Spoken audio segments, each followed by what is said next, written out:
Audace. Audace. Place à l'audace. Audace. Ça doit être la 10e prise que je fais de cette introduction. Je n'arrive pas à trouver exactement les bons mots pour décrire ce que je ressens en pensant au parcours d'Audrey. Ce qui me vient à l'esprit quand je l'ai rencontrée, c'est une femme souriante, bienveillante, sophistiquée, très élégante.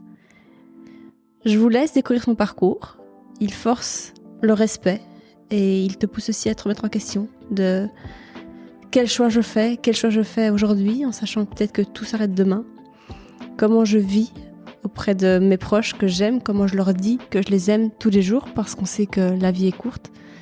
Elle nous rappelle à quel point cette vie elle est précieuse, qu'il faut la chérir, que rien n'est acquis et qu'il faut vraiment profiter de chaque moment.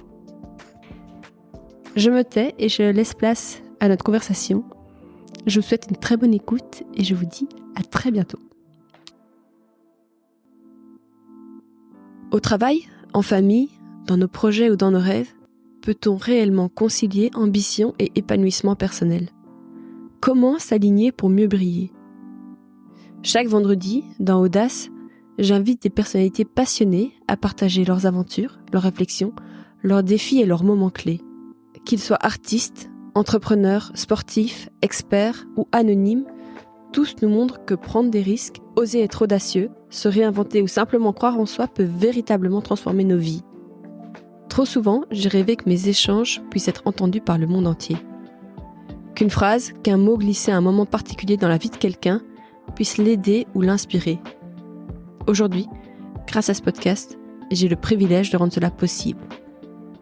Je suis Chloé Junico, bienvenue dans Audace, un podcast indépendant.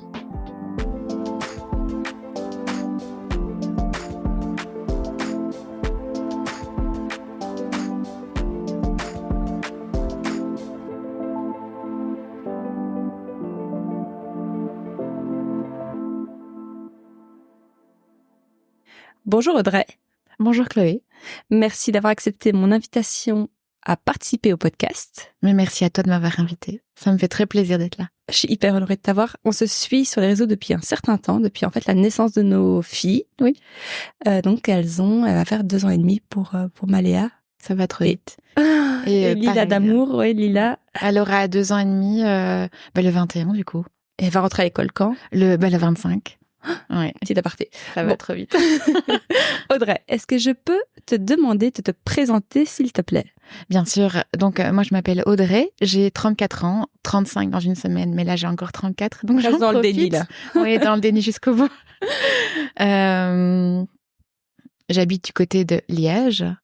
Je suis infirmière et j'ai une petite fille qui a du coup 2 ans presque et demi et je suis mariée à Denis depuis 3 semaines. Félicitations. Merci. Ça fait quelque chose de devenir madame. C'est incroyable. Oui. Ouais, c'est incroyable. Je t'avais entendu dire une fois dans un podcast que tu adorais le statut d'épouse mais carrément, j'adore ça. J'ai toujours voulu être une épouse et une maman aussi. Et c'est génial. Une fois, il y a une collègue qui m'a dit, tu verras quand tu seras mariée, ça va changer quelque chose. Je comprenais pas trop ce qu'elle voulait me dire, mais elle a trop raison. Ça a vraiment changé quelque chose. C'est inexplicable. Et c'était la logique. Moi, j'aime beaucoup ce statut, vraiment. Est-ce que je peux remonter dans ton enfance et te demander quelle petite fille tu étais ? Bien sûr. J'étais une petite fille très chouchoutée, on va dire, parce qu'il faut savoir que je suis une grande prématurée. Donc en fait, je suis née alors je ne sais plus les semaines, 20, je dirais 20, en tout cas moins de 30, ça c'est sûr. Oui, de nos jours, viable, c'est 24 semaines. Oui, je crois que j'étais tout pile. J'étais, je crois 26 semaines. J'étais toute petite et je faisais 1 kilo et des raouettes. Donc vraiment, j'étais toute petite. Et en fait, ma maman se sentait pas bien et donc elle est allée à l'hôpital et on lui a dit en fait il y a un problème au niveau de votre bébé, donc en fait il faut qu'on vous l'enlève. Et là ils ont dit à mon papa voilà monsieur, je suis vraiment désolée mais là maintenant c'est votre femme ou votre fille, mais je peux pas sauver. J'étais un garçon là-bas d'ailleurs. c'est votre enfant ou c'est votre femme, mais je pourrais pas garder les deux. Et donc là mon papa a dit naturellement ma femme. Oui. Et donc moi en fait j'étais pas censée être là. Mais finalement, Je suis bien là.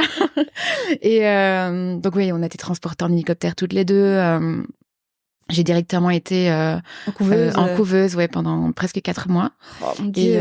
Et donc séparée de ma maman pendant 4 mois, et de mon papa aussi d'ailleurs. Donc c'était assez difficile pour elle, je pense, comme pour moi. Bon, moi je m'en rappelle pas, mais je pense que ça a joué pour la suite. Et donc j'ai été une petite fille très très calme. J'étais très fort pour ma maman, très très proche d'elle. On faisait vraiment tout ensemble. C'était vraiment une relation, ça l'est toujours, très fusionnelle. Et c'est vrai que j'ai toujours été du coup extrêmement calme. J'aimais pas trop le monde. J'aimais bien être chez moi, dans ma chambre. J'aimais beaucoup bricoler. J'aimais beaucoup décorer. J'aimais le calme, le silence. J'étais plutôt studieuse, même si je devais beaucoup étudier pour l'école, mais j'aimais ça. Et c'est vrai que à l'époque, je ne voulais pas que ma maman ait un autre enfant. Oui, d'ailleurs, j'allais te demander, t'es fille unique? Non, on est 4. Ouais. Waouh, oui, ok. Ouais. Donc t'es l'aînée? Non, en fait, j'ai un grand frère. Ouais. Okay. J'ai un grand frère qui a 1 an et demi en plus que moi. D'accord. Avec qui je m'entends hyper bien, mais voilà, c'est un garçon, donc j'étais pas du tout jalouse de lui. Je crois même que je l'idolâtrais un petit peu à l'époque. Et mes parents, en fait, ont divorcé quand j'avais, je crois, même pas 2 ans. Et ma maman a refait sa vie avec mon beau-père. Et elle a eu, du coup, ma première sœur, Laurie. Et ensuite, elle a eu Léa quand j'avais, du coup, 19 ans. Donc, ah oui, donc il y a un sacré écart entre vous deux. Laurie, elle a 10 ans de moins que moi. Léa, elle avait du coup 18 ans de moins que moi. Et mon frère qui a 1 an et demi de plus. Alors ta maman t'a eu super jeune? Oui. En fait, mes parents se sont rencontrés quand ils avaient 16 ans, 17 ans. Ils se sont mariés, je crois, à 18 ou 19 et ils m'ont eu à 20 ans, je pense, 21. Oui, parce qu'ils ont eu ta sœur 18 ans plus tard. Oui. Donc elle a eu en fait une grossesse assez Oui, bien sûr. Elle l'a eu à 41 ans, ma sœur. Ouais. Ok. La dernière, du coup. Quel genre d'éducation t'as reçu? C'est une bonne question, intéressante. J'ai reçu une éducation assez, je vais pas dire basique, mais je veux dire, on est éduqué, oui, dans le calme, dans les valeurs. C'était, il faut travailler, il faut étudier. Dans l'amour aussi, beaucoup d'amour. C'est vrai que j'en ai reçu énormément. C'est une question difficile, en fait. Vraiment. Ton papa, il a fait partie de ton éducation? Alors, oui, maintenant, moins qu'à mi-temps. C'est-à-dire que mon papa, lui, il est beaucoup parti quand j'étais petite. Et donc, c'est vrai que j'étais beaucoup avec ma maman et mon beau-père, du coup, et mes sœurs par la suite. Donc, c'est vrai que il était présent, mais je le voyais, oui, le week-end ou un week-end sur 2. On partait en vacances, mais plus tard. Mais vraiment petite, c'était fort ma maman parce que j'avais beaucoup de mal à me séparer d'elle. C'est vrai que j'ai eu beaucoup de mal je pleurais pour aller chez mon papa. J'avais vraiment du mal à couper le cordon, en fait, vraiment. Ça a été même jusqu'à très tard dans ma vie. J'ai eu beaucoup de mal à couper le cordon. Ton parcours scolaire? Eh bien, assez classique. J'étais à l'école en général. Et moi, je voulais être, alors, à la base, c'est trop bizarre, hôtesse de l'air. En fait, à l'époque, j'étais fort solitaire, donc j'aimais bien ma chambre, mon ordi, mes bricolages. Et en fait, je suis tombée sur un blog d'une fille à l'époque qui était hôtesse de l'air et qui voyageait beaucoup et qui avait un peu une vie. À l'époque, je sais pas, j'avais 17 ans, je trouvais ça chouette quand même de voyager comme ça. Et donc, je me suis dit, oh tiens, je ferais bien hôtesse de l'air. Et donc, du coup, après ma réto, je suis partie 1 année à l'étranger. Donc, je suis partie en Floride pour apprendre l'anglais. Et puis après, je suis partie à Anvers pour apprendre le néerlandais. Vraiment dans le but de postuler pour l'école d'aviation. Avec un organisme ou solo? Je suis partie avec EF. Oui, classique. EF, classique. Ouais. Enfin, à l'époque, en tout cas, c'était l'organisme avec lequel tout le monde partait. Il y avait ça, il y avait le WEP, il y avait plusieurs. Moi, c'était EF. Une belle expérience? Magnifique, ouais, vraiment. Après, je trouve que j'étais jeune. Avec du recul, je trouve que 19 ans, enfin 18, 19 du coup, c'est très jeune pour quitter un peu le cocon. On est vraiment livré quand même à nous-mêmes. On nous fait croire le contraire, mais on est quand même fort livré à nous-mêmes. C'était une expérience, j'ai adoré. Maintenant, voilà, si je devais le refaire, je pense que ce serait plus tard. Maintenant, voilà, ce qui est fait est fait. Tout à fait. Et donc, j'ai fait mon année comme ça. Et quand je suis rentrée, j'ai postulé en fait à la WAN, donc l'école d'aviation. J'ai été prise et je devais commencer du coup dans les mois qui suivaient l'inscription. Et entre-temps, en fait, ma maman m'a dit, écoute, plutôt que de rester ici quelques mois à la maison, entre guillemets, à rien faire, à attendre, pourquoi pas trouver un petit taf pour un peu gagner de l'argent, etc. Je dis, oui, pourquoi pas. Et en fait, là, j'ai postulé à l'hôpital en me disant, voilà, un peu en mode, trouvez-moi, je fais la cuisine, brancardage, n'importe quoi. Je me disais, ok, pourquoi pas, c'est un taf d'été. Et en fait, j'ai été engagée en dentisterie, en fait, pour être assistante. Et en fait, j'ai adoré ces milieux. Et en fait, très vite, ils ont eu besoin d'une infirmière parce qu'on mettait en place du myopare, enfin bon, toutes ces choses. Et donc, naturellement, je me dis, tiens, pourquoi est-ce que je ne referais pas les études d'infirmière Plutôt que la WAN, ouais, c'est ça. Plutôt que l'école d'aviation. Et donc, du coup, j'ai fait hôtesse de l'air et j'ai fait infirmière et donc je n'ai pas fait du coup hôtesse de l'air. Pas de regret?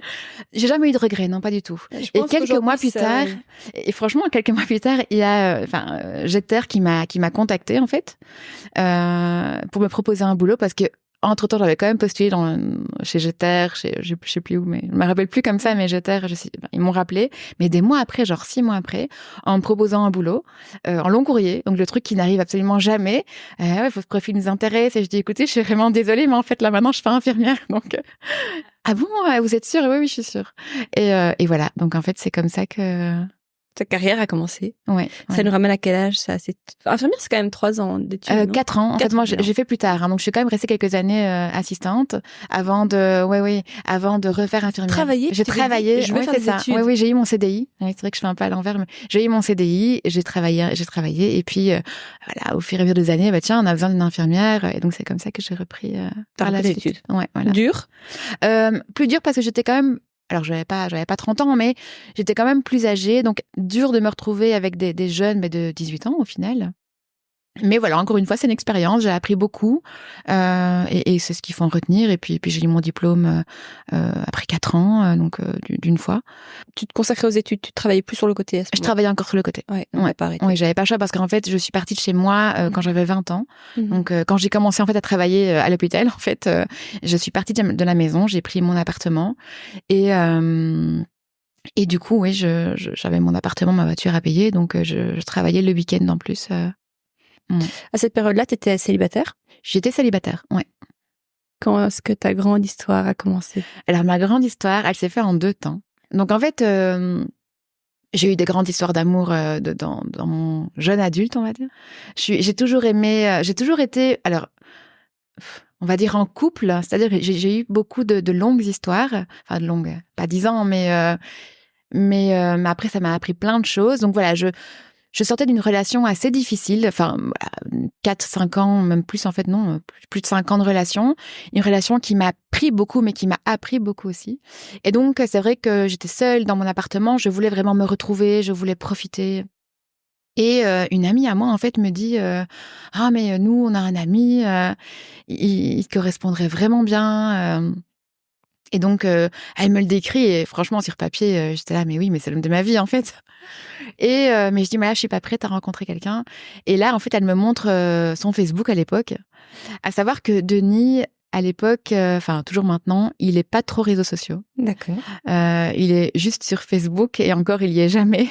Donc, les photos dataient de 2012, quoi. C'est typique garçon, j'ai l'impression. Je crois. Tous les mecs, c'est comme ça. Je crois, oui. Et donc, du coup, quand je vois son profil, je me dis, ah ouais, non, vraiment pas, quoi. C'est pas possible. Ouais, non, c'est pas possible, quoi. Vraiment, pas possible. Et elle me dit, ah, c'est vraiment dommage, elle est vraiment géniale. Et je dis, écoute, voilà, on verra plus tard. Et puis un jour, je vais faire un peu de shopping avec mon amie en question. Et le soir, elle me dit, écoute, si tu veux, rentre à la maison, on se fait une soirée pizza avec mon mari. Et je dis, écoute, ok, moi je suis seule, je fais rien. Donc, allez pour la pizza, on y va. Et on arrive chez elle, on se gare. Et là, elle me dit, en fait, Jérôme n'est pas seul, il sera avec quelqu'un. Et je dis, oh non, je dis... Franchement, j'ai bossé toute la journée. J'étais pas du tout apprêtée à rencontrer l'homme Qui de que ma ce vie, du soit, coup, maintenant.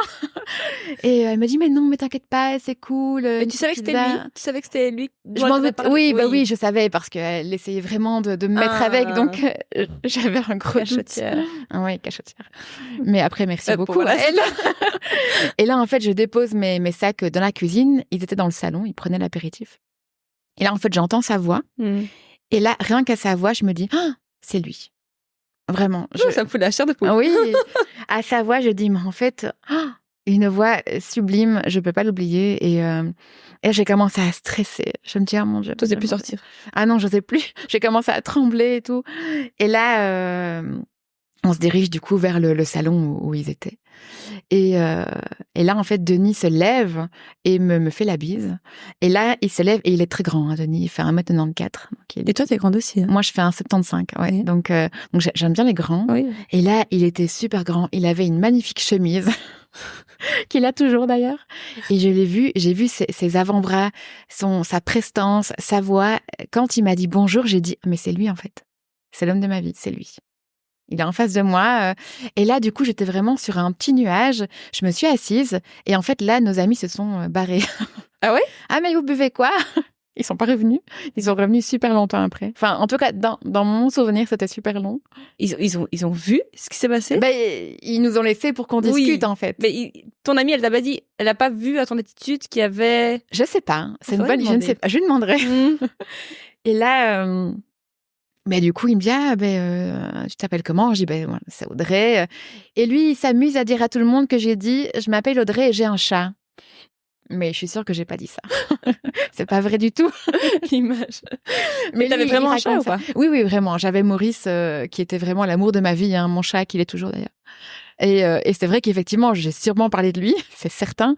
Mais du coup, lui, il s'amuse beaucoup à raconter cette histoire. Et moi, en vrai, je me rappelle pas. Et... Donc, soirée pizza. Oui, et puis donc, en fait, après, je ne savais pas quoi choisir comme pizza. Et là, il me dit, si tu veux, on peut faire moite-moite. Ouais. Et là, je dis, mais toi, t'es l'homme de ma vie, en fait. Tu partages ta pizza. Et là, on passe à table, donc on commande, etc. Donc, la soirée se passe hyper bien. Et là, en fait, moi, de stress, j'ai mangé blindé. Ah, ouais, j'allais dire, c'est l'inverse. Peut-être t'as rien Je crois que j'ai compensé. J'ai mangé la moitié de ma pizza et... La moitié de la sienne. Quasi, ouais. Enfin, même, non, plus, du coup. Et en fait, lui, il avait quasi rien mangé, tellement il était stressé, en fait. Il me dit, oui, je voulais pas montrer que...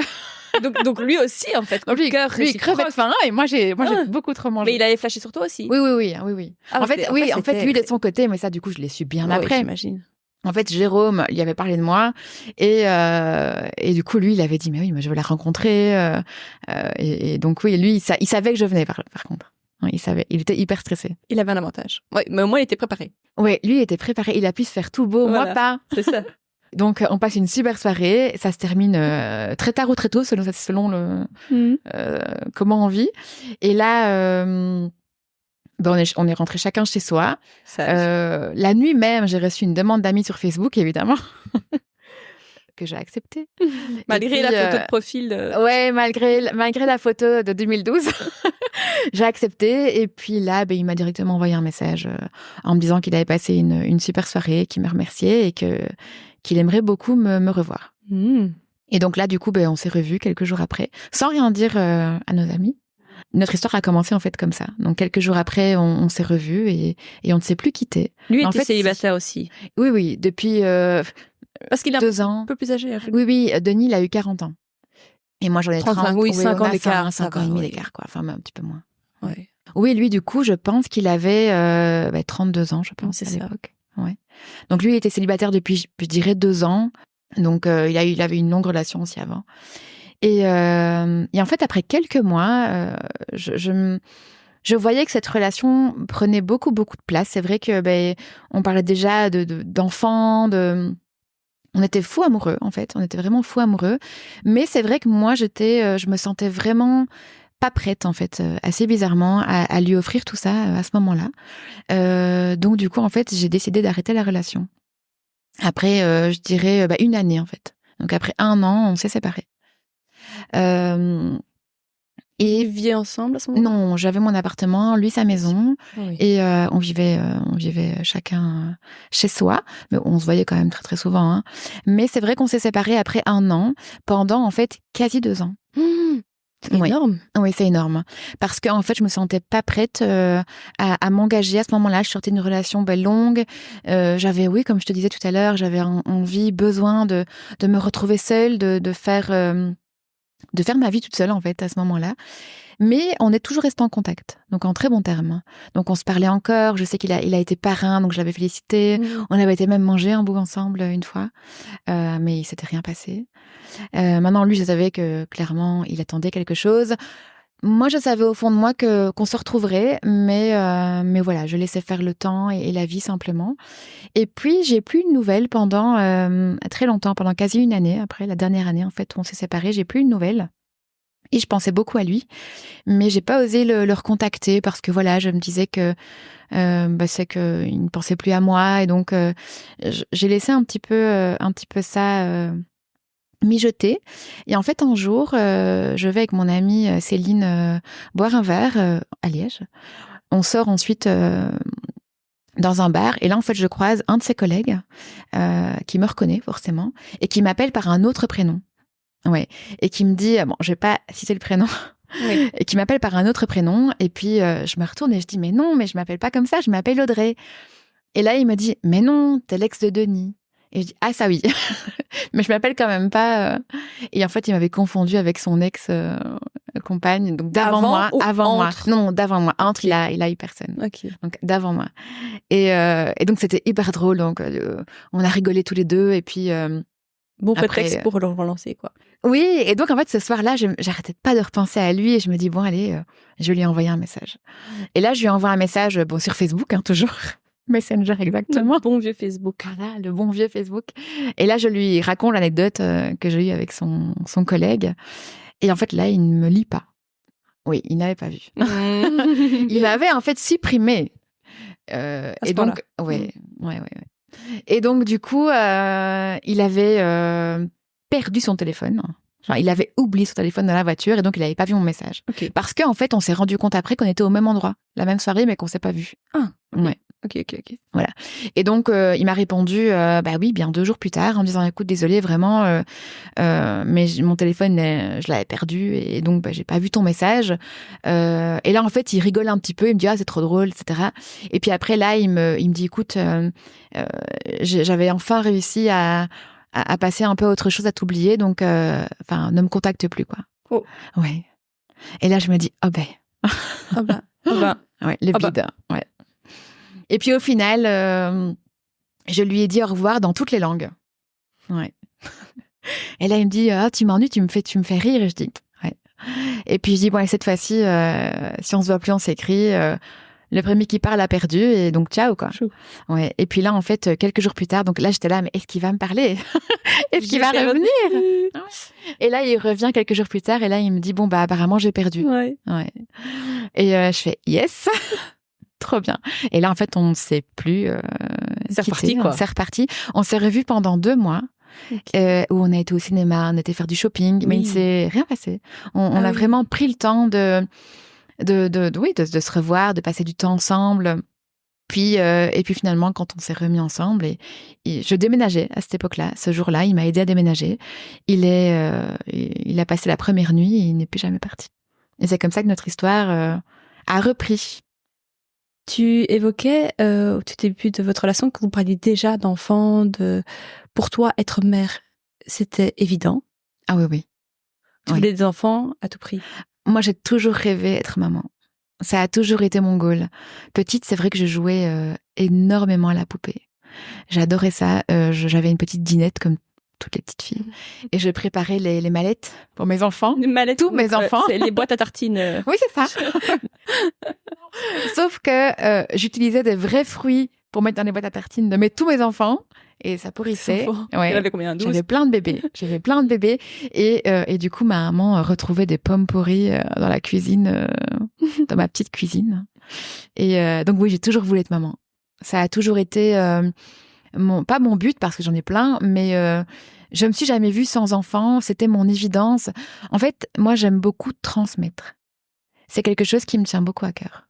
J'aime l'idée de transmettre des valeurs, de transmettre des traditions, mes joies, mes découvertes, mes connaissances.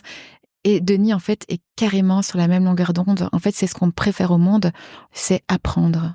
C'est lui apprendre toutes ces choses, lui montrer, lui faire découvrir nos valeurs, tout. C'est ce qu'on préfère. Et donc oui, on a toujours voulu être parents. Lui aussi, il s'accordait à ça, quoi. Ah oui. Lui, il voulait papa au foyer, lui. C'était son rêve. Toujours. En quel domaine, j'allais te demander? Alors, Denis travaille dans un domaine... Alors, c'est drôle parce que quand on me pose cette question, je dis demandez-lui parce que c'est compliqué. Mais il n'a pas un travail. Oui, tu vois. Non, jamais. Moi, je suis infirmière, c'est facile. C'est facile. Mais lui, il a un boulot, je n'arrive jamais à l'expliquer, donc je vais m'abstenir. Mais il travaille dans le traitement de l'air. Voilà, pour une boîte qui est suédoise.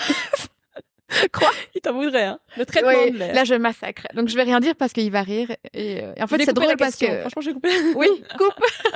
Non, ça va le faire beaucoup rire parce que chaque fois qu'on me pose cette question, je ne sais pas répondre. Voilà. Bon. Un boulot compliqué où, il part souvent à l'étranger. Enfin, souvent. Oui, là, il part bientôt à Boston la semaine prochaine. Des longues périodes? Une semaine, souvent. Quand même. En novembre, il part en Suède. Une semaine aussi. Beaucoup. Oui, il voyage beaucoup. Enfin, depuis toujours? Depuis toujours, oui, depuis toujours. Ok. Enfin, en tout cas, depuis que je le connais, il part, tous les 2 mois, on va dire, il part une semaine, on va dire. Et pour toi, ça n'a jamais été bloquant de te dire, fréquemment, je vais être amenée à être seule, potentiellement avec mon enfant. C'est compliqué. Alors, au début, ça l'était pas, parce que j'ai toujours vécu seule, hein, donc ça m'a jamais dérangée. C'était agréable d'avoir ce petit moment. Oui, voilà. Toi qui aimes bien être seule. Exactement. Ça m'a jamais posé problème, puis c'est son travail, donc je respecte carrément. Mais ici, dernièrement, pour des raisons dont on va venir. Oui, on va y venir. J'ai eu plus de mal, mais j'y viendrai plus tard. Mais on viendra là-dessus. Donc, votre désir d'enfant, quand est-ce que vous le concrétisez? Quand vous vous dites maintenant c'est le bon moment, même si on dit qu'il n'y a jamais de bon moment? Oui, c'est ça. Il faut jamais attendre d'être prêt, ça c'est certain, parce qu'on ne l'est jamais. Maintenant, quand on s'est remis ensemble en phase 2, on va l'appeler comme ça, le sujet est très vite venu en fait sur le tapis. Assez rapidement, on s'est dit on va laisser faire les choses, on va voir comment ça se passe. Sauf que ça ne s'est jamais passé. Donc après quelques mois, j'ai eu une visite chez ma gynécologue et donc je lui explique qu'on essaie d'avoir un enfant depuis quasi 8 ou 9 mois et voilà, il y a rien qui se passe malgré que je ne prends pas de moyens de contraception depuis des années en fait. Donc j'allais te poser la question. Non. Avant c'était quoi la méthode naturelle? Tu comprends le cycle? Oui, voilà, je suis hyper bien mon cycle et voilà, je m'écoute beaucoup et donc oui, c'est ça, j'ai toujours suivi mon cycle parce que les hormones c'est pas quelque chose qui me tentait, donc voilà, j'ai toujours fait je me suis toujours écoutée finalement. Et donc voilà, ma gynécologue me dit écoutez, on va quand même faire des tests et puis on va voir.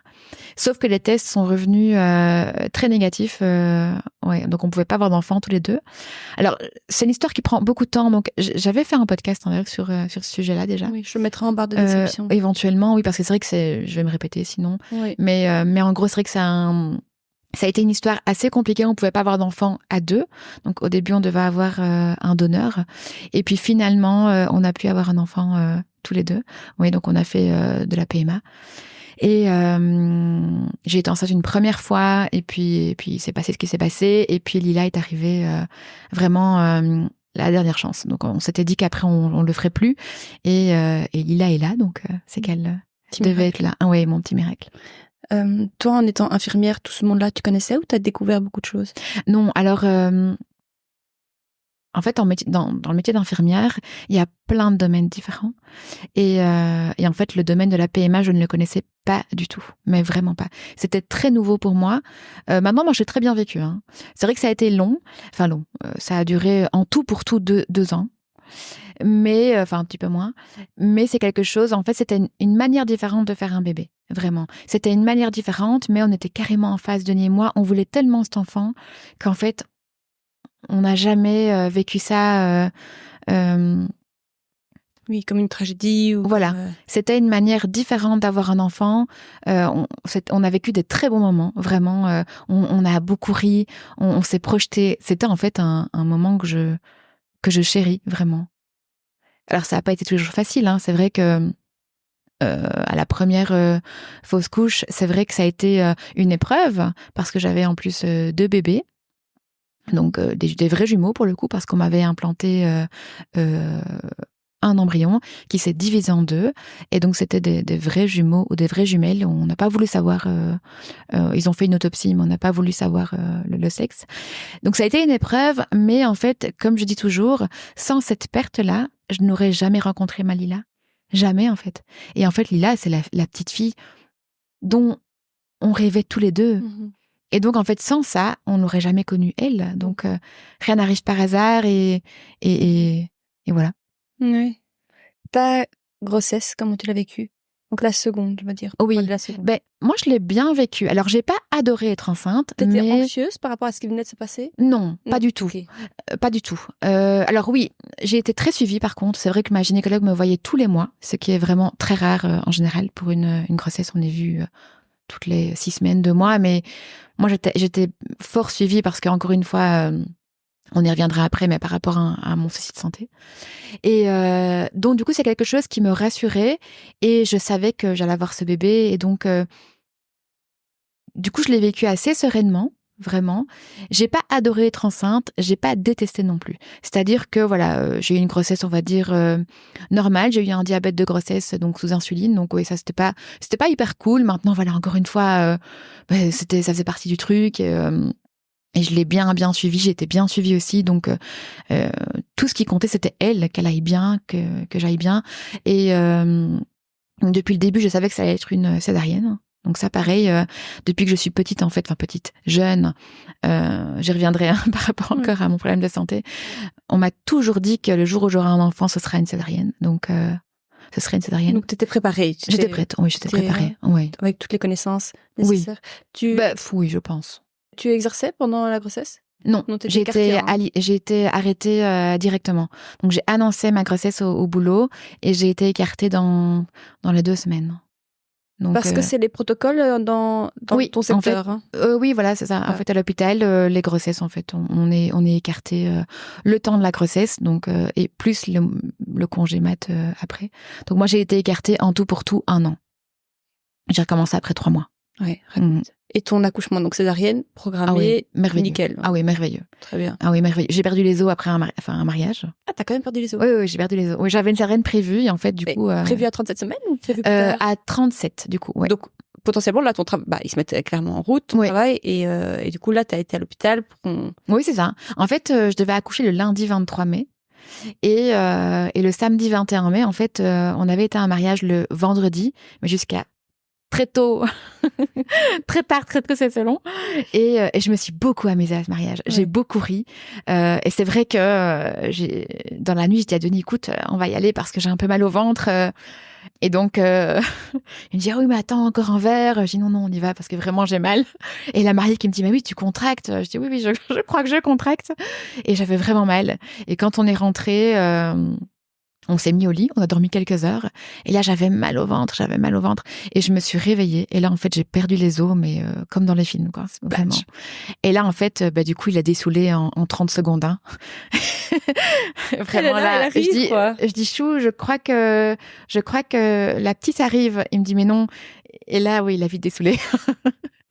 Et là, t'avais pas peur que tu contractes vraiment? Non, pas du tout. Non, là, du coup, j'ai contacté directement ma gynécologue. Oui. Qui m'a dit, écoute, on se rejoint à l'hôpital. Voilà. Alors moi, je suis au car wash avec mes enfants, je dépose les enfants et j'arrive, donc on se rejoint. Et donc du coup, on s'est rejoint à l'hôpital. Le temps, moi, de prendre ma douche, j'ai lavé mes cheveux, donc tranquille. Hein. Ouais. Denis, il pleurait sous la douche. Je vais être papa. Je dis, mais non, je vais pas accoucher. Ah, oui, dans le déni. Non. Je me dis, mais non, on va me renvoyer chez moi. Oui, non, vraiment. Moi, je prends ma douche et puis il me dit, mais dépêche-toi, tu vas accoucher. Je dis, mais non, attends, je fais mon brushing et tout. Et là, on arrive à l'hôpital à midi et à 13h27, Lila était dans mes bras. Ah, c'est dingue. Hein. Ouais, incroyable. Et le prénom, vous l'aviez? Non, en fait, je ne savais pas comment. On avait plein d'idées et on n'avait pas de prénom. Pas le prénom. Il y avait plein de prénoms qu'on adorait vraiment, mais non, ça collait pas. Et en fait, un jour, Denis, on se réveille le matin et il me dit, en fait, j'ai fait un rêve. J'ai rêvé qu'une petite fille, on était à la plage et qu'une petite fille m'appelait papa et en fait, c'était Lila. Vraiment, donc en fait, il a rêvé de notre fille, de ce prénom, d'une petite fille blonde, qui s'appelait Lila. Et vous l'aviez dans la liste? Non, pas du tout. Mais enfin. Absolument pas. Okay. Non. C'était vraiment, pour tout te dire, on avait dans notre liste le prénom Jade. Ah, j'aime beaucoup. On avait Janie. Ah, moi j'aime beaucoup. Oui, alors c'est suédois. Oui, c'est suédois. C'était mon coup de cœur. C'était Janie. Un prénom donc suédois que j'adore.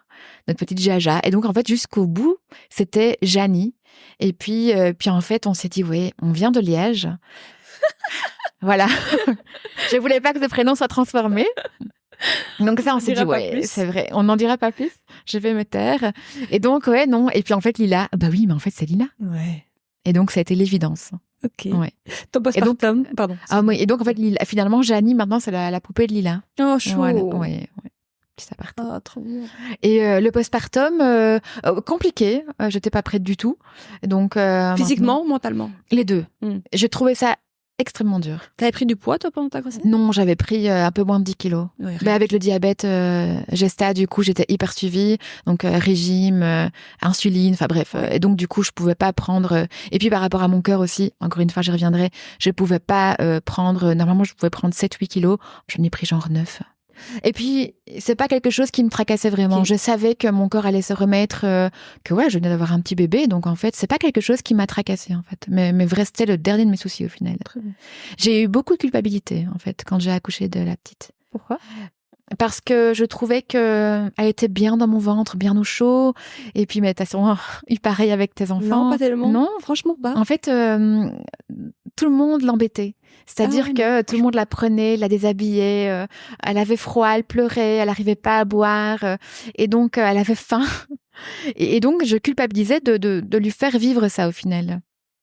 Et puis, j'ai trouvé ça très dur parce qu'en fait, on n'est pas prête à être maman. Finalement, on ne nous l'apprend pas. On joue la poupée quand on est petit, mais on nous apprend pas à être maman. Et donc, c'était pas ce que j'avais projeté.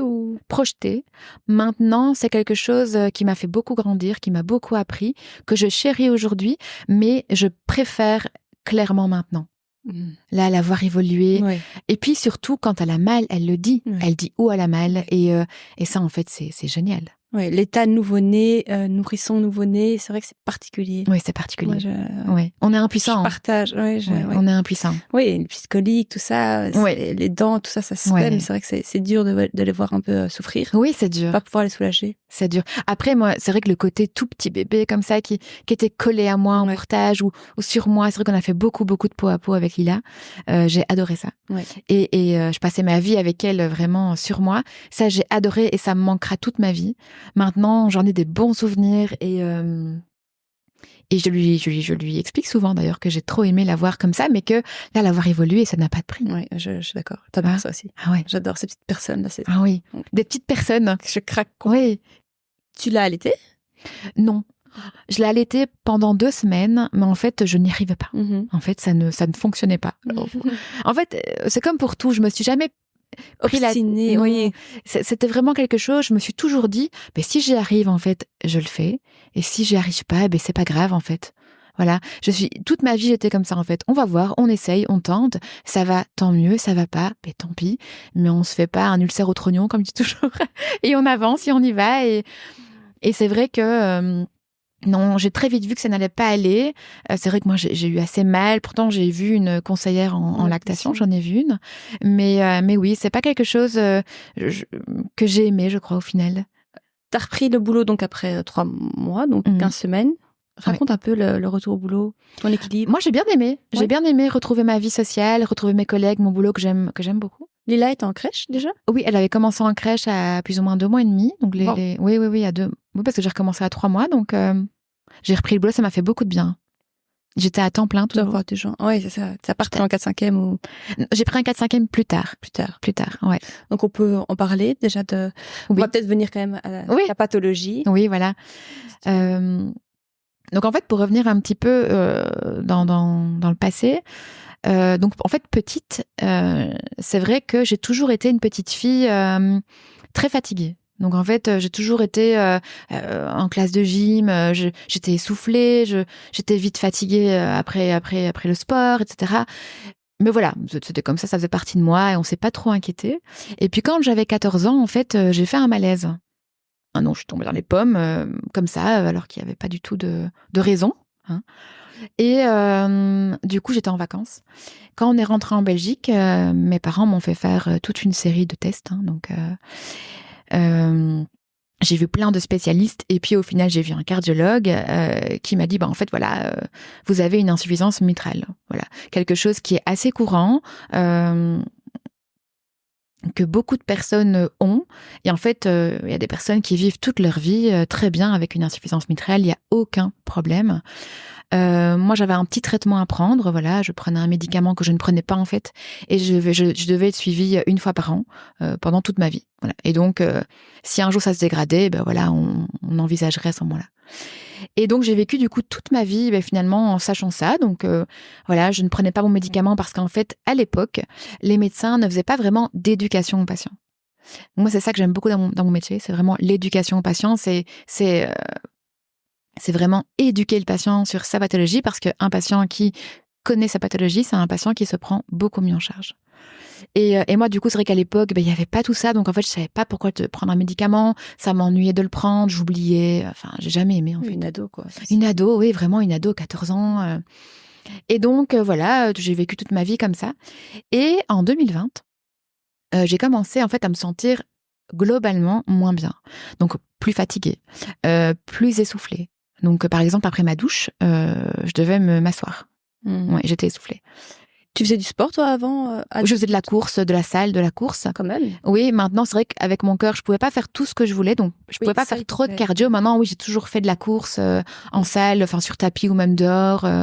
Alors, pas tous les jours, hein, mais au moins 1 à 2 fois semaine, je le faisais. Ok. J'allais à la salle, enfin bref. Et c'est vrai que là, je faisais plus rien en 2020 parce que bref, c'était un moment où je faisais plus de sport. Et parce qu'il faut dire que c'est pas le sport, je le fais parce que j'aime m'entretenir, mais c'est pas quelque chose que j'aime. Oui. Voilà, donc ça m'a pas vraiment manqué. Oui. Et donc en fait, j'ai commencé à me sentir globalement moins bien. Donc je suis retournée voir mon cardiologue en me disant voilà, je me sens moins bien. Et là, il m'a dit écoute, t'as eu le Covid. Effectivement, j'avais eu le Covid. C'était le tout début, donc c'était mars 2020, du coup, donc vraiment tout début. Et là, il me dit, donc c'est sûrement ça, on surveille. Je dis, ok, on surveille. Et puis, quelques mois après, donc je retourne pour ma visite, et là, je dis, en fait, ça va toujours pas mieux. Et là, il me prescrit du coup un autre médicament que je prends, mais idem, je savais que quelque chose n'allait pas. Et puis là, il me dit encore, écoute, là, t'es en plein de PMA, donc tu prends quand même beaucoup d'hormones. Donc, oui, voilà, ça. donc c'est sûrement ça. Ok, c'est sûrement ça. Et puis, voilà, je tombe enceinte, ma grossesse se passe, je suis hyper surveillée. Par rapport à ça, ce problème-là. Par rapport à mon problème cardiaque, hein, donc, et pareil, hyper essoufflée, encore plus du coup qu'auparavant. Hein. Et puis, j'accouche, et là, en fait, c'était pas mieux. Donc, j'étais toujours aussi mal. Et là, en fait, Denis me dit, écoute, maintenant, ça suffit, on change de médecin et on va voir quelqu'un d'autre. Et là, le temps de trouver quelqu'un qu'on me recommande vivement. Le médecin me téléphone pour me demander un petit peu, qu'est-ce qui se passe? Est-ce que c'est urgent, pas urgent? Je lui explique, il me dit, écoutez, j'ai 1 an de délai, maintenant je vais vous intercaler. Et là, il m'intercale 4 mois après. Donc là, il me voit du coup 4 mois après. Donc là, Lila, elle a 6 mois. Ouais, Lila, elle a 6 mois. J'ai recommencé le boulot et Lila a 5-6 mois. Ouais. C'était en novembre, donc il y a 2 ans. En fait, au final, il y a 2 ans. En fait. Et là, je vais à mon rendez-vous. Et là, je vois bien qu'à l'échographie, ça prend du temps. Je vois que c'est très silencieux et je sens que ça ne va pas. Là, t'étais seule ou avec Denis? Avec Denis. Ok. Ouais. Lila, on l'avait fait garder parce que j'avais rendez-vous le soir, donc on l'avait fait garder par ma belle-mère pour qu'on soit vraiment bien calme. Et là, c'est vrai que le rendez-vous prend énormément de temps. Et là, après 1 demi-heure, je dis, est-ce que tout va bien? Et là, elle me dit, écoute, je t'explique après. Voilà. Là, je dis, ok, ça va pas. Voilà, là, ça va pas. Et puis donc, après, on passe dans le bureau. Et là, il me dit, écoute, Audrey, j'ai un souci, effectivement, j'ai tes symptômes, ils m'ont directement alertée. Je vais pas t'en dire plus maintenant parce que j'aimerais faire une IRM pour confirmer en fait le diagnostic. J'ai dit bon, ok. Et là, je lui dis est-ce que je vais mourir? Et là, il me dit oui, tu vas mourir un jour comme tout le monde. Mais il me dit je t'en dis pas plus parce que sinon tu vas googler tes symptômes. Enfin, tu vas googler et j'ai pas envie que tu saches en fait maintenant parce qu'on n'est pas sûr. Je dis bon, ok. Là, du coup, j'appelle pour l'IRM le lendemain. Désolée, je te fais pleurer, mais sinon je vais pleurer aussi. Et là, j'appelle le lendemain pour avoir un rendez-vous. Et là, la madame me dit, écoutez, madame, c'était 6 mois après, quoi. Donc, je dis, écoutez, je peux pas attendre 6 mois. Là, je recontacte du coup mon cardiologue. Et là, il a su m'avoir un rendez-vous 2 semaines plus tard. Je vais à ce rendez-vous, donc je fais mon IRM. J'ai pas de nouvelles ce jour-là, forcément. Mon cardiologue avait briefé, du coup, le médecin qui faisait l'IRM, parce qu'il fallait vraiment aller voir une partie du cœur. C'est assez spécifique, ce que j'ai du coup. Et en fait, là, 1 mois après l'IRM, je vais à mon rendez-vous chez mon cardiologue. Et là, il avait les résultats. Et là, il me dit, là, j'avais Lila dans mes bras, qui avait du coup 8 mois. Et là, il me dit, en fait, je suis vraiment désolée, mais en fait, tu as la pathologie dont je t'ai parlé. Je dis ok. Donc là, il me dit le nom, le MAD. C'est un MAD. Et donc, je dis ok, qu'est-ce que c'est ? Et puis, il me dit écoute, ne va pas voir parce qu'en fait, c'est quelque chose qui est extrêmement rare. Il n'y a pas beaucoup de littérature à ce sujet. Donc, en fait, tu vas rien trouver. Et ce que tu vas trouver, tu vas pas être contente de lire ça. Donc en fait, là, maintenant, moi, mes limites, elles s'arrêtent ici. Donc, je vais t'envoyer à Bruges pour ton suivi parce qu'en fait, là, moi, mes limites, elles s'arrêtent là. Je l'ai diagnostiqué. Maintenant, il faut que tu aies un suivi. Et ça, en fait, c'est pas moi qui le fais. Et donc là, je lui dis, est-ce que je vais mourir ? Et là, du coup, il me dit, écoute, c'est grave ce que tu as, je vais pas te mentir, maintenant, je laisse mon confrère prendre le relais. Je dis, bon, ok. Donc là, je suis là avec ma fille dans les bras, ok, donc je rentre avec ça. Mais j'ai un espoir, je me dis, bon, on va attendre le rendez-vous de Bruges. Là, j'appelle et en fait, il y avait un désistement 1 mois après. Donc, je me retrouve à Bruges. Donc là, on est du coup 1 mois plus tard. Donc là, nous sommes en mars 2023. Attends, là, on est en 2000. Oui, nous sommes en mars 2023. Lila est née en mai 2022. Donc oui, mars 2023, je vais à Bruges. Et là, en fait, donc je me tape 2h30 de route, 2 heures d'attente. Et là, le médecin, en fait, hyper rude un peu, très sympa, mais assez, il me tutoie déjà. Et là, il regarde mes résultats, il voit le courrier de mon cardiologue, il regarde l'IRM. Entre-temps, j'avais fait d'autres examens aussi. Hein. Bon, il regarde tout. Et là, il me dit, mais comme ça, il me dit, bon, Audrey, je vais pas y aller par 4 chemins. En fait, ce que tu as, effectivement, c'est un MAD. C'est grave. La complication principale, c'est la mort subite, de manière précoce ou non. Donc, tu peux mourir à 35 ans, comme tu peux faire ton arrêt cardiaque à 40 ou à 80. Mais en fait, là, on n'a aucun recul par rapport à ce que tu as. Tu es jeune, il n'y a pas beaucoup de cas. C'est très rare. On a découvert ça en 2018. Donc là, en fait, on commence à en parler, mais c'est vraiment le tout début. Et donc, il me dit, mais là, en fait, effectivement, la complication principale, c'est la mort subite. Et là, il me dit, est-ce que vous avez un enfant ? Et je dis, oui, j'ai une petite fille qui a 8 mois. Il me dit, ok, là maintenant, vous pouvez plus en avoir. Et là, ça a été hyper dur parce que, voilà, alors, on s'est jamais donné de nombre avec Denis, on s'est jamais dit on aura 3 enfants, 2 enfants, 4 enfants. Mais c'est vrai que quand on te dit, en fait, là maintenant, pas d'enfants, c'est fini. Là, ça a été quand même un coup dur de se dire, voilà, là, en fait, j'ai plus de contrôle. Tu perds le contrôle sur ta vie, sur ta santé, sur ce que tu peux faire, pas faire, et la manière. Et là, en fait, je me rappelle le regarder. Denis m'a serré très fort la main. Il me regardait en se disant, comment elle va réagir à ça ? Parce que lui, le médecin me fixait. Et là, il me serre très fort la main et je vois qu'il me regarde, mais si je le regarde, je pleure. Donc, je ne le regarde surtout pas. Je ne croise pas son regard. Je regarde le médecin. Et là, en fait, le seul truc que j'arrive à sortir, c'est, est-ce que je vais souffrir ? Et là, il m'a dit, de quoi ? Et je dis, la mort. Je dis, est-ce que je vais avoir mal ? Et il m'a dit, non. Il dit, en fait, tu ne t'en rendrais même pas compte, c'est une fraction de seconde, en fait, tu vas t'arrêter comme ça. Et là, je dis, ok, mais moi, si je donne le bain à ma fille, enfin, c'est tout ce qui m'est venu, en fait. Si je suis en voiture ou si je donne le bain, que je suis seule, que Denis, du coup, n'est pas là, oui. Qu'est-ce que je fais avec ça ? Et donc, il m'a dit, écoute, ici, on doit te protéger. Donc, en fait, comme on n'a pas de recul, moi, je viens de te rencontrer, j'ai besoin d'avoir des données. Donc, en fait, on va t'implanter un Reveal. Donc, c'est un petit boîtier qu'on te met au niveau de la poitrine, qui enregistre, en fait, c'est un Holter implantable, on va le dire comme ça, qui enregistre vraiment tous les mouvements de ton cœur pendant 4 ans. Donc, c'est un boîtier, quand on me l'a mis, on me dit, voilà, vous allez l'avoir 4 ans, on va vous suivre tous les 4 mois et voir comment ça évolue. Et si ça évolue mal, on verra ce qu'on peut faire. Et là, du coup, c'était en mai 2023. Donc, juste avant les 1 an de la petite, 1 an avant. Une semaine avant, pardon. Une semaine avant, c'est 1 an. Donc, c'était le 17 mai et elle est née le 21, donc oui. Même pas une semaine avant. On m'implante ça. Et là, c'est vrai que je l'ai assez mal vécu parce que c'était assez douloureux. Enfin, je m'attendais pas du tout à ça. C'était assez rude. Mais bon, bref, c'est passé comme tout le reste finalement. Et puis, voilà, je reprends le travail 6 semaines plus tard. Je reprends ma vie. J'essaye de pas trop y penser. Je profite à fond de ma vie. Et 4 mois plus tard, je retourne du coup à ma consultation de contrôle. Et là, en fait, pareil, 2h30 de route plus 3 heures d'attente. C'était très long. Et je me dis, c'est un rendez-vous de routine. Il va me dire que, en gros, je reviens dans 4 mois et qu'on surveille.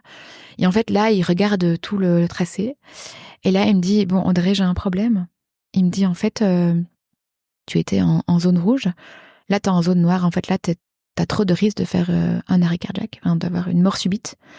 Donc, en fait, là, maintenant, je peux pas te laisser comme ça. Il faut te protéger. Je dois te mettre un défibrillateur. Parce que il te faut une bouée de secours si un jour tu t'arrêtes. J'ai dit, bon, ok. Là, du coup, il m'emmène dans son bureau. Et là, je dis, mais il n'y a pas d'autre solution, il n'y a pas moyen de me guérir de cette pathologie. Il me dit, en fait, là, pour l'instant, oui, il y a une opération qui est faisable, qui se fait pas en Belgique. Et je dis, ok, comment est-ce qu'on vit après cette opération? Et là, il me dit, on vit normalement. C'est-à-dire que si on t'opère, t'auras le même cœur que moi, quoi. Et je dis, mais moi, je veux faire cette opération, je veux vivre. Donc, en fait, je veux cette opération. Et là, il me dit, non, en fait, tu ne peux pas. Et je dis, mais pourquoi? Enfin, je comprenais pas pourquoi je peux pas avoir cette opération. Et là, il me dit, là, pour l'instant, tu as un risque sur 200 de pas te réveiller de cette opération. Il me dit, tu as un bébé, elle a quel âge? Et je dis, elle a 1 an. Voilà. Est-ce que tu veux prendre ce risque de pas te réveiller? Je dis, non. Il me dit, voilà. Donc, on met un défibrillateur et on prie. Voilà. Et donc, là, il voulait m'opérer, du coup, il y a 1 an, le 17 octobre. Et je dis, écoutez, c'est mon anniversaire, donc... Il dit, non, mais en fait, là, c'est urgent, je dois te le mettre. Donc, en fait, non, je peux pas attendre. Enfin, je dis, mais s'il vous plaît, pas mon anniversaire, quoi. Si je meurs, j'ai pas envie de mourir ce jour-là. Et puis, il me dit, mais tu vas pas mourir. Je dis, mais ça, on n'en sait rien. Je dis, j'étais vraiment, en fait, en panique. J'étais en panique. Et finalement, il a accepté de m'opérer 1 semaine plus tard. Donc, du coup, là, il y a bientôt 1 an qu'on m'a placé un défibrillateur. Comment tu te sens? Là, ça va vraiment mieux parce que je suis dans l'acceptation. Ça a été très difficile, en fait. Au début, c'est vrai que ça a été déjà extrêmement douloureux parce que, comme je suis une femme, on n'a pas voulu me le placer au même endroit que d'autres personnes.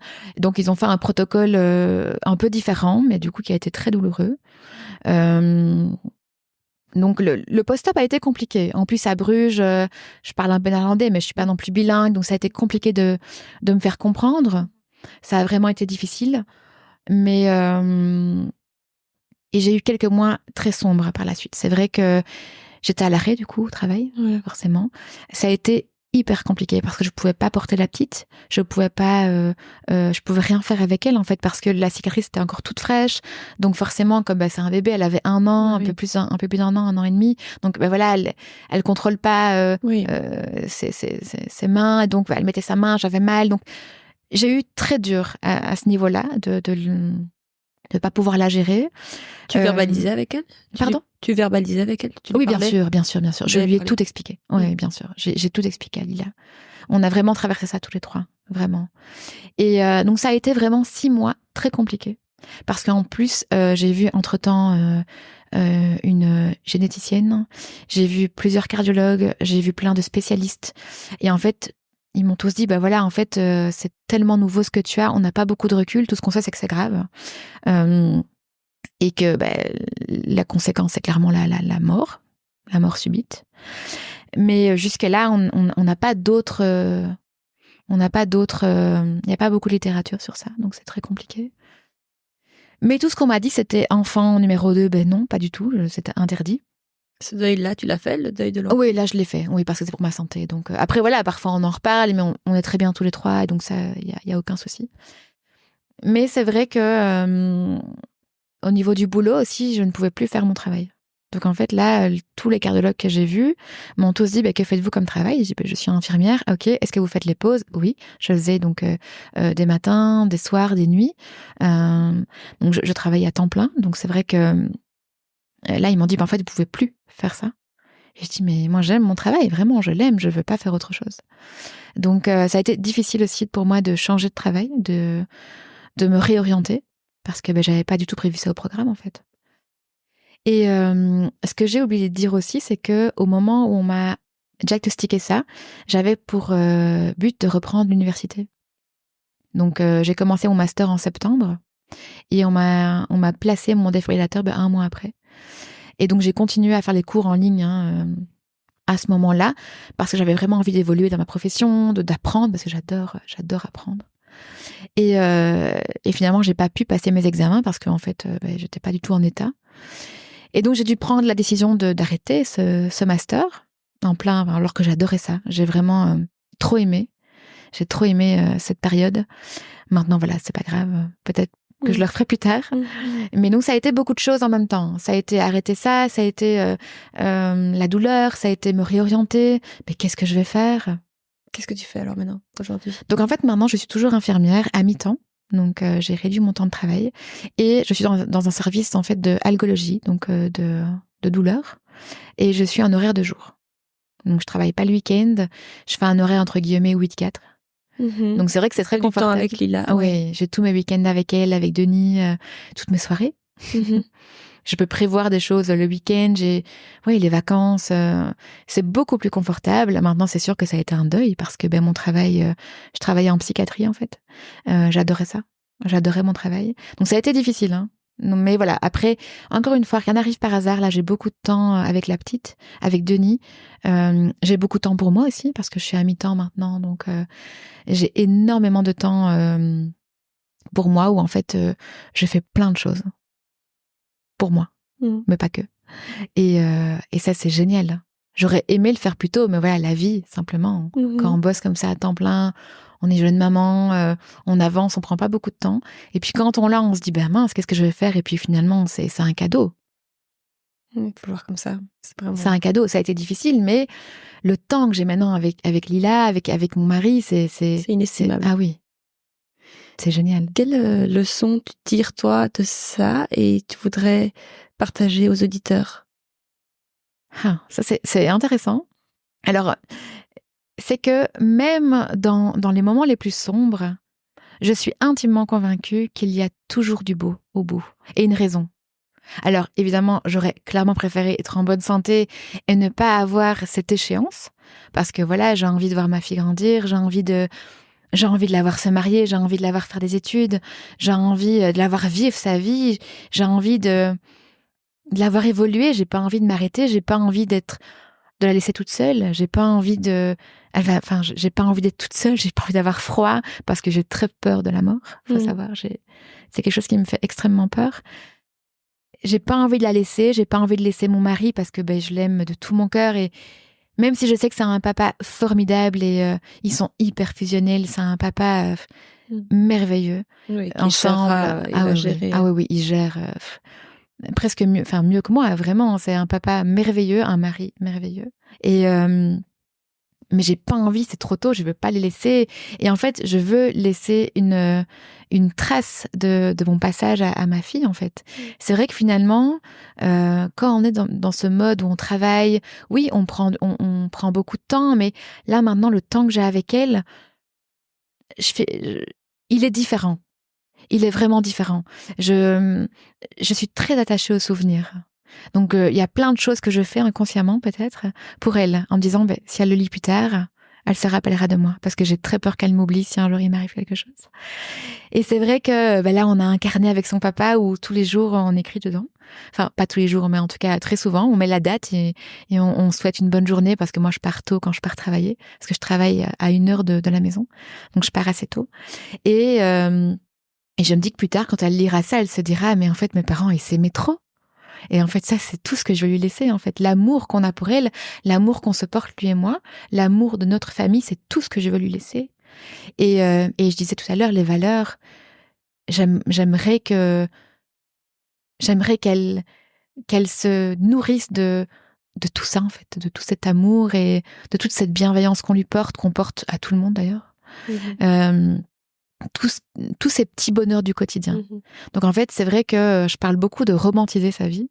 Ça, c'est quelque chose qui me tient beaucoup à cœur parce que en fait, et c'est là peut-être où je vais répondre à ta question, les gens attendent le week-end pour profiter, le soir pour rentrer à la maison, les vacances. Il y a toujours quelque chose. Ah mais vivement ce soir, vivement. Mais en fait, la vie, c'est maintenant. Et c'est vrai que j'ai toujours été un petit peu à romantiser les choses, c'est-à-dire que j'aime prendre mon café dans une belle tasse, j'aime que ma maison soit toujours bien rangée, j'aime manger sur une belle table, j'aime décorer, j'aime refaire mon lit le matin, j'aime toutes ces petites choses, c'est des petites choses qui me rendent réellement heureuse. Vraiment. Recevoir mes amis à la maison, faire une belle table, préparer un super bon menu, c'est quelque chose que j'ai toujours aimé faire et que j'ai envie de lui apprendre, de profiter des petits bonheurs simples de la vie. Alors oui, il y a des jours qui sont moins évidents, qui sont plus difficiles, mais malgré tout, il y a quand même toujours un petit rayon de soleil. En tout cas, j'aime l'idée d'y croire, simplement. Et c'est tout ce que je veux lui apprendre. C'est très beau. Bon, je vous cache pas que je suis en larmes depuis tantôt. Désolée. Moi, tu vois, je suis restée... Je sais pas comment t'as fait, moi j'arrête pas de pleurer. Mais waouh, franchement, c'est des valeurs que je partage énormément et merci pour ta franchise et ta confiance et de partager ça. Merci. Ça fait bien réfléchir sur la vie, sur le sens de la vie. Oui, c'est certain. Maintenant, voilà, quand il nous arrive quelque chose, on se demande toujours pourquoi. Et pourquoi nous, mais en fait, pourquoi pas au final. Et je dis, c'est très dur, ça a été hyper difficile à accepter, mais au final, là maintenant, le temps que j'ai avec elle, il est différent, il est mieux encore. Et on profite chaque jour, réellement. Pour finir l'entretien, je vais passer sur quelques petites questions. Alors, j'ai demandé... Il y en a une que t'as ma partie préférée. Je la garde pour la fin. Oui, ok. Alors, est-ce que tu peux nous donner ta petite routine beauté? Ah, t'es pas prête, hein?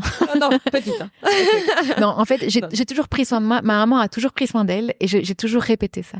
Et donc, c'est vrai que depuis toujours, j'ai une routine, en fait, au final. Mais globalement, c'est double nettoyage. Hein.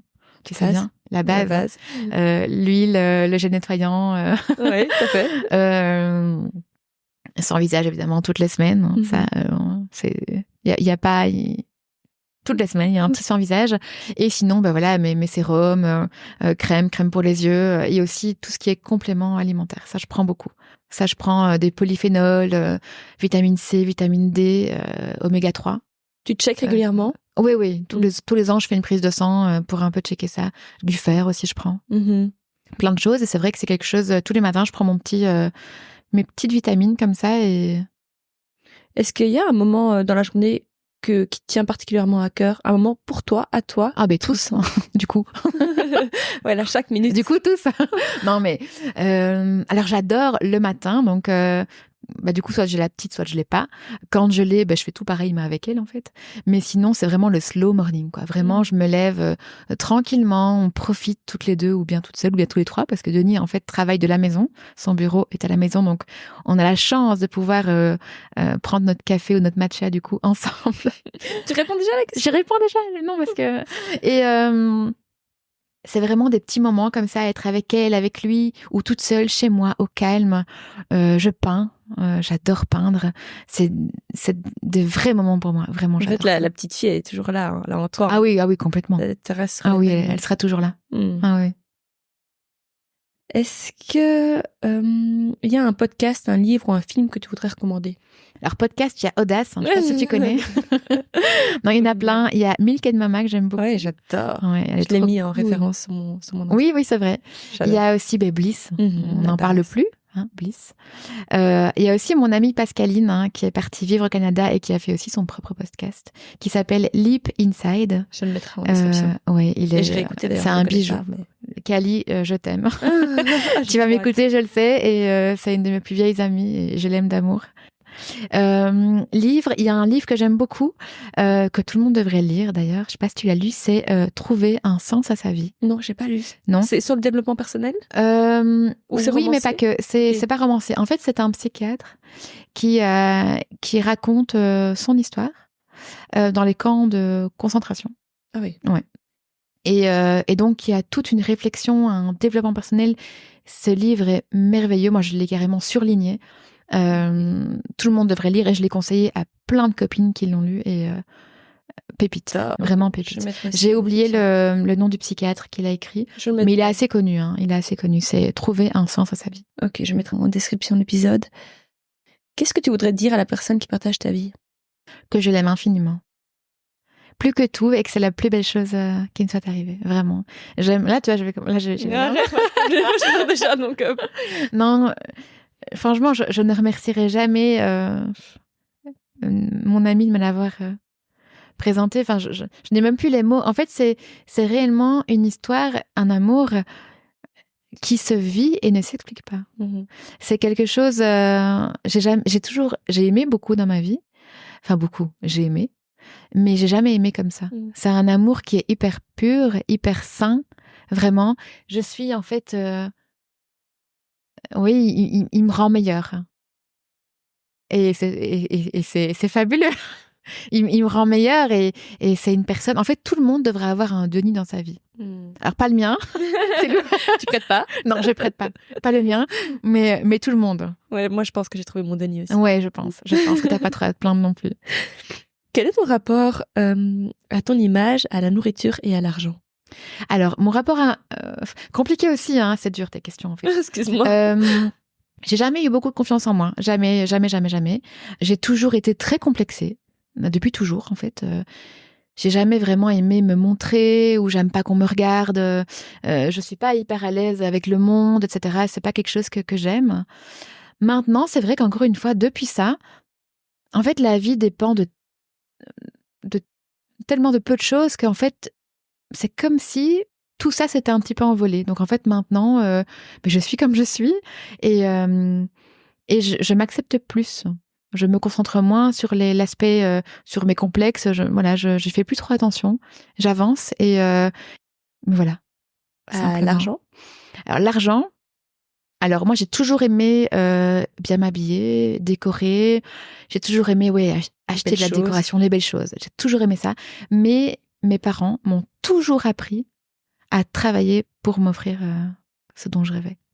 Donc c'est vrai qu'en fait depuis toujours, j'ai toujours eu des petits boulots à gauche à droite, même quand je travaillais à temps plein. Hein, je travaillais le week-end en plus pour pouvoir m'offrir un sac ou de la déco. Parce qu'en fait, je pense que j'ai toujours aimé les choses de qualité. Je préfère avoir moins mais avoir mieux. Et donc du coup, je préfère ne pas attendre, économiser et puis m'offrir la pièce dont je rêve. Donc j'ai toujours beaucoup travaillé. Et l'argent, c'est source de stress pour toi? Tu as peur de manquer, par exemple? Oui. Peur, non. C'est-à-dire que j'ai un CDI, je suis employée, donc peur, j'ai pas peur parce qu'en fait, Denis et moi, on ne dépense pas ce qu'on n'a pas. On part pas en vacances chaque année. On fait attention, mais on adore vivre. C'est vrai qu'on adore recevoir, on adore être bien chez nous, mais on ne dépensera jamais 1 euro qu'on n'a pas. On réfléchit toujours, donc on fait très attention. Tout en se faisant plaisir aussi, évidemment. Hein. Mais c'est vrai que c'est pas un stress parce que on fait attention et on ne manque de rien et une bonne gestion, quoi. Oui, complètement. L'entrepreneuriat, ça t'a jamais attiré? Non. Peut-être pour cette insécurité, d'ailleurs. J'aime la sécurité d'être employée, c'est vrai. D'avoir tous les mois mon salaire qui tombe et que toutes mes factures soient payées, la maison, la voiture. Et j'aime l'idée de pas avoir de surprise. Maintenant, je crois qu'il y a des choses merveilleuses à faire, mais je crois que j'ai pas le dos pour ça. Je n'ai pas les épaules. Honnête. C'est super honnête. Pourquoi je dis le dos? Les épaules. Non, on a compris. Non, j'ai pas les épaules pour ça, mais j'admire. Et tout ce que je fais à la maison pour moi, donc tout ce qui est aquarelle, etc. C'est magnifique. Si tu fais des choses sublimes. C'est gentil. J'ai envie de tout acheter. À chaque fois, je dis, mais vends-les. Mais en fait, c'est comique parce que, en fait, beau. Quand je dois avoir, j'ai plein de messages, hein. Quand je poste, on me dit, mais est-ce que tu les vends? Et en fait, quand je dois le faire, pour de l'argent ou pour quelque chose, j'y prends moins de plaisir. Je fais ça en fait, je mets mes écouteurs, je mets un podcast ou de la musique, je sors mes pinceaux, mes feuilles, je peins, et puis je garde, et puis j'offre en fait. Et j'adore ça. J'ai la chance de recevoir de magnifiques dessins que je vais afficher rapidement. C'est gentil. Ils sont sublimes. Je les ai faits, vraiment, j'étais inspirée. Ouais. C'est pour ça, moi. Ouais. Ah, mais évidemment, à Matisse et aller, évidemment. Ton rapport à la nourriture? Alors moi, j'adore manger. Ouais. Et j'adore cuisiner. Et j'adore cuisiner. Ouais, j'adore. C'est ma passion. Ouais, enfin, une de mes passions. J'ai beaucoup de passions. C'est bien. J'adore cuisiner. C'est quelque chose qui me met en joie quand je vais chez mon primeur prendre mes légumes et mes fruits. Vraiment, je suis on fire, quoi. Vraiment, j'adore ça. J'imagine mes plats. Ah, j'adore. Pour toi toute seule aussi? Ah oui. J'ai toujours, même seule, j'ai cuisiné pour moi. Pour plusieurs jours, du coup, mais oui. Dernière question. Tu es team matcha ou team café? Ah, ma préférée, Chloé. En fait, à la base, team café, évidemment, parce que j'adore un bon cappuccino. Alors, café expresso, j'aime pas, mais un bon cappuccino, oui, j'adore ça. Mais c'est vrai qu'avec mes histoires de cœur, je dois vraiment faire attention à mon mode de vie. Et donc, le café est un peu proscrit, donc j'en bois encore, mais plus rarement. Donc, je me suis mise au matcha. Et grâce à ma sœur, Laurie, merci, qui m'a fait la meilleure recette de matcha au monde. Et il faudrait qu'il fasse une story et je la partagerai. Ouais. Ah ouais, ok. Sur la recette. Oui, évidemment. Et sur la marque. Oui, tout à fait. Oui, je change un peu. Mais ah ouais, c'est bonheur. Et en fait, j'adore ça. Donc team matcha maintenant, mais en fait team les deux au final. Merci beaucoup Audrey. Merci à toi Chloé.